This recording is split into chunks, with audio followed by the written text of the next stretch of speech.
Hi guys! Welcome back po sa ating YouTube channel. Ngayon naman sa video natin ay pag-uusapan natin yung tungkol dito sa ating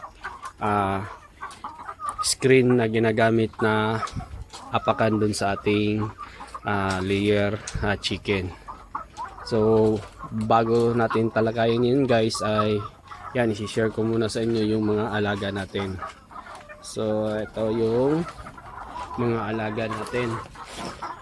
So itong layer chicken natin guys ay nasa 85 weeks na to. So ring mga ano na nito guys, nagkaroon na rin to ng ilang mortality. So yan.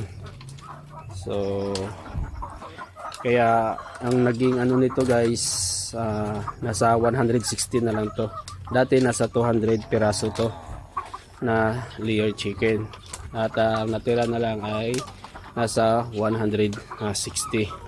So mapapansin nyo rin guys, marami yung mga itlog. So hindi namin na-harvest to, kaya dumami yung mga itlog, pati dito yung sa kabila.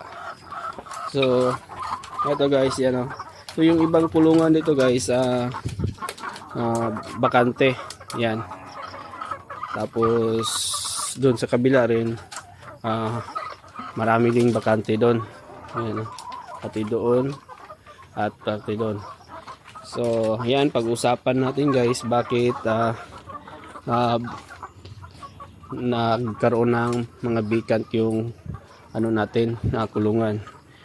So ito kasi guys, ang nangyari kasi nung ating green screen, yan, nagkaroon ng butas yan. So pati yan dito napunit rin guys, kaya yung mga itlog ay nalalaglag dun sa baba.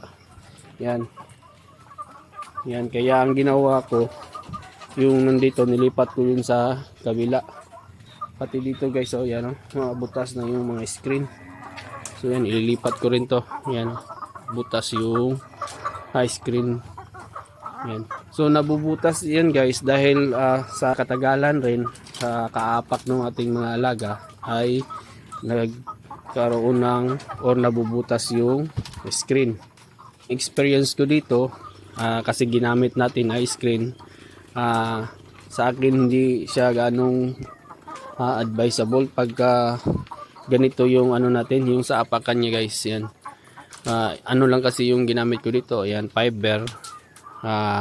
Kaya lalong lalo na pag tatlo yung nakalagay dito sa loob, mabigat masyado, kaya ang nangyari na nabubutas yung screen. Siguro kung ano guys, yung gagamit kayo dito ng yung halimbawa yung steel matting, siguro tatagal rin yung plastic screen na ginagamit nyo. Pero sa akin guys, sa susunod ko kung gagawa ako ulit ito, so hindi na ako gagamit ng ano yung screen. So mas maganda yung ano na lang, yung kawayan. Mas tatagal yung kawayan pagka yun ang ginagamit. So base lang naman sa ano ko guys, na obserbahan ko sa ating kulungan. So let's see yan guys. So ano yan guys, padami ng padami yung ano na bubutas na kulungan. Yan, pati doon butas na rin guys. Yan. So nagiging marupok yung screen pagka tumatagal. So dito naman kunti pa lang yung ano, nagkaroon ng butas din dito guys. Yan. So malaki yung butas yan. Dito mayroon din. So ililipat ko na rin yan. Yan. So ano nito, kunti lang yung nabutas dito dahil nga ang ginawa ko dito kasi ay tagdadalawa bawat pintuan. Yan, tagdadalawa yung nilalagay ko. So hindi masyadong mabigat, kaya medyo tumatagal yung kulungan or yung ating screen.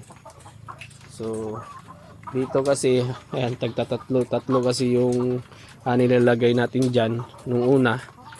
Yan, kaya hindi nagtagal yung yung screen or yung ating green screen, kaya na pupunit. Itong mga alaga natin ay ganun pa rin yung pinapakain natin sa kanila, yung gawang Pelmico pa rin. So itong feeds pa rin ang ginagamit simula nung umpisa guys, yan. So ito yung ginagamit natin. So maganda naman yung resulta nito. At yung mga vitamins rin na ginagamit natin ay ganun din, Egg 1000 at saka yung Vitamin Pro. So ilat natin guys, yan butas yung screen doon, yan butas. So kung may katanungan man kayo sa ating video, paki-comment na lang po at ating pag-usapan yan. Hanggang dito lang muna at maraming salamat po.